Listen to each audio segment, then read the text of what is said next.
In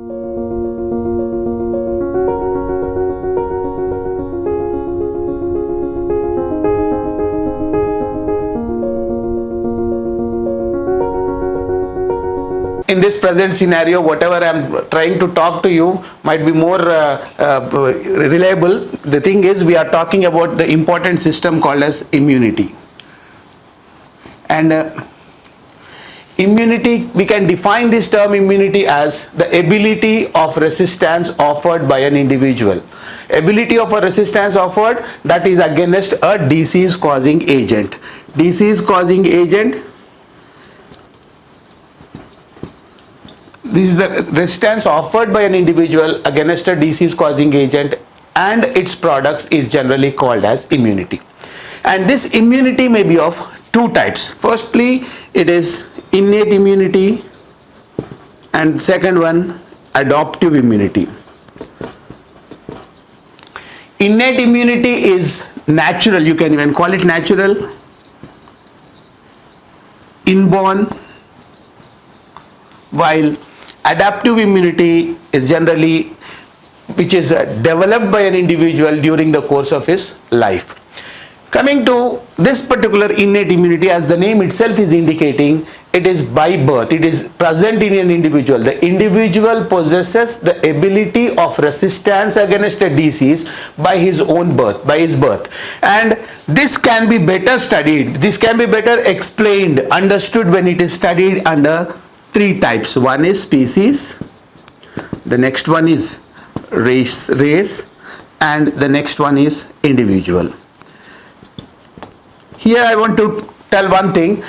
As the basic unit of life is a cell, group of cells make a tissue, group of tissues make an organ, group of organs make an individual. And this is what I am talking of. And coming to race, group of individuals may make a race, and group of races make a species. I'll give you one example of individual race and species. For example, we are talking of a dog. Within dogs, a single one is, you can call it an individual, and races, you have different types of races starting from Pomeranian, you have a Labrador, you have a German Shepherd. These all are considered as a race.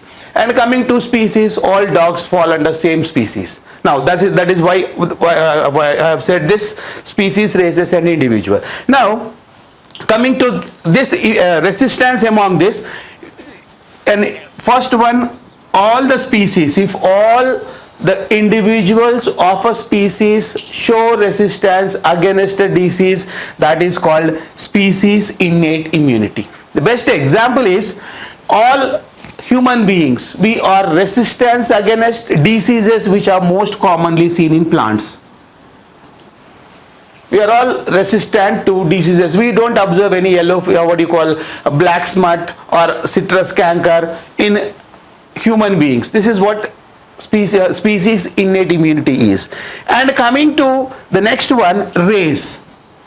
A particular race of a species show resistance against a disease, that is called racial innate immunity. Racial, you call it racial. And example is, you have you can take an example of a disease, tuberculosis, which is more what you call susceptible in Negroes. Now Negroes are more susceptible to tuberculosis. Susceptibility is inability to resist. They can suffer from, or they can mycobacterium can invade these species, these race more frequently or more easily when compared to other races. And finally we are talking of individuals, a single person, and here we compare homozygous twins.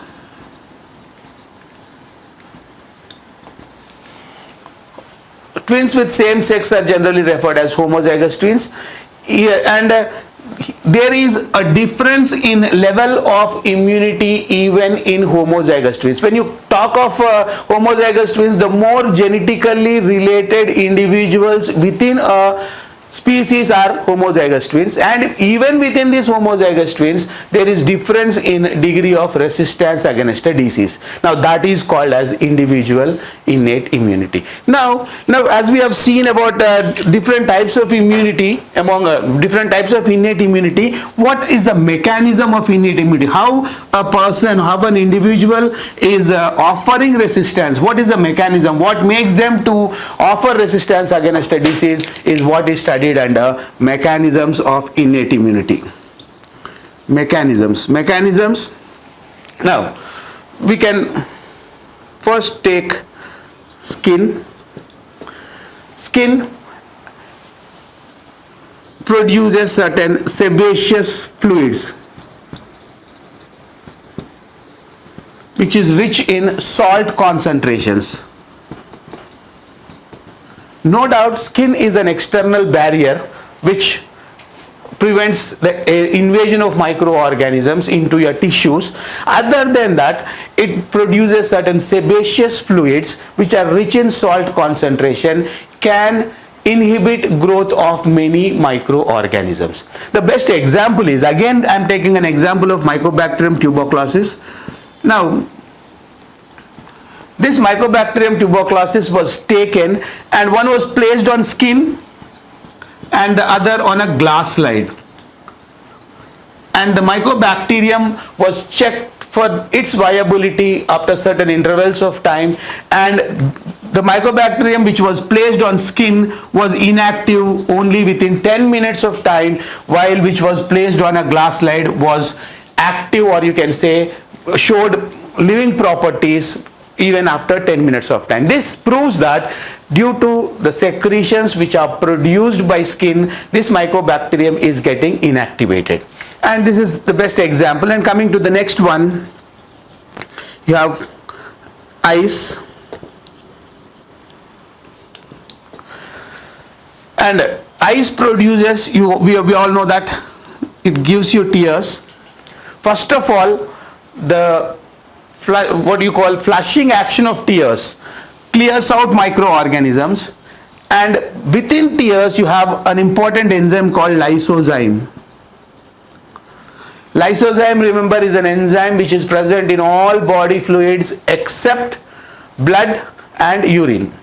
So this enzyme is rich in rich in tears, and it inactivates the cell wall of bacteria, and hence definitely you can say that this lysozyme is responsible for killing microorganisms which are making an entry into your eyes.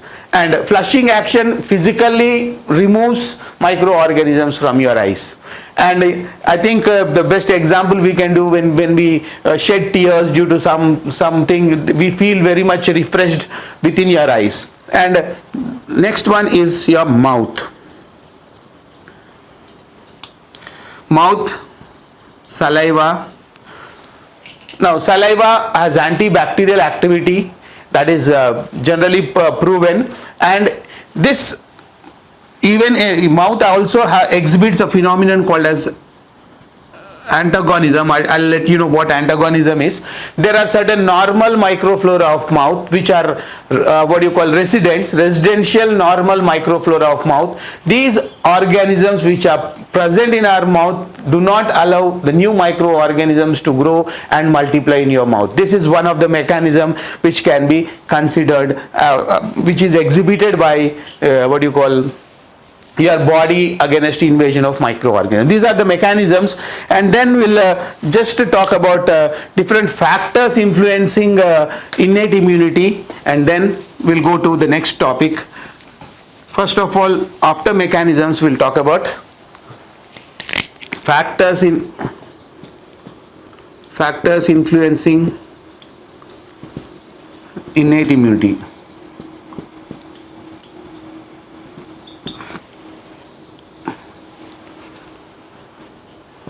First one is age and hormonal influences,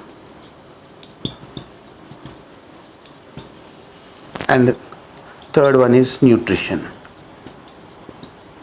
Although there are many factors, but these three play a major role in influencing this innate immunity.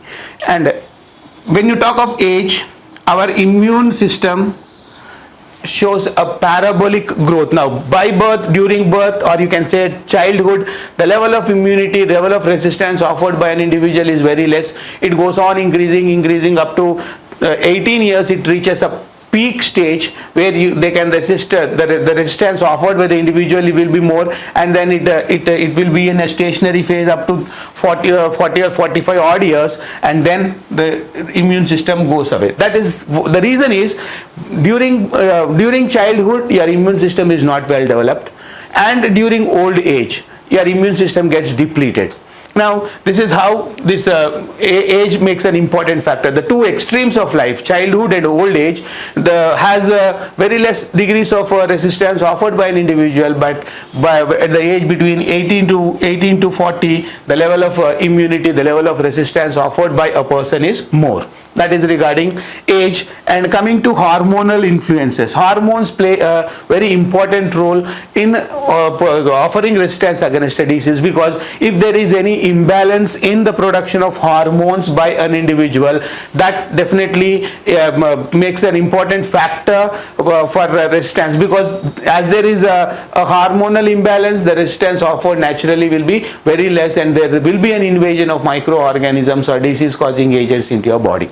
And finally, nutrition definitely plays again an important role. A person who is nourished well, and you have another thing called a malnutrition, and in case of malnutrition, naturally the immune cells and organs of this immune system will not grow properly, and when they are not growing properly, naturally the level of resistance offered by this particular individual who is malnourished will definitely be very low, while compared to a person who is nourished well, and his immune organs will be developing very well, and at a particular age this person starts offering resistance against a disease. This is about the innate immunity, and in the next coming thing we'll talk about the other types of immunity. And thank you.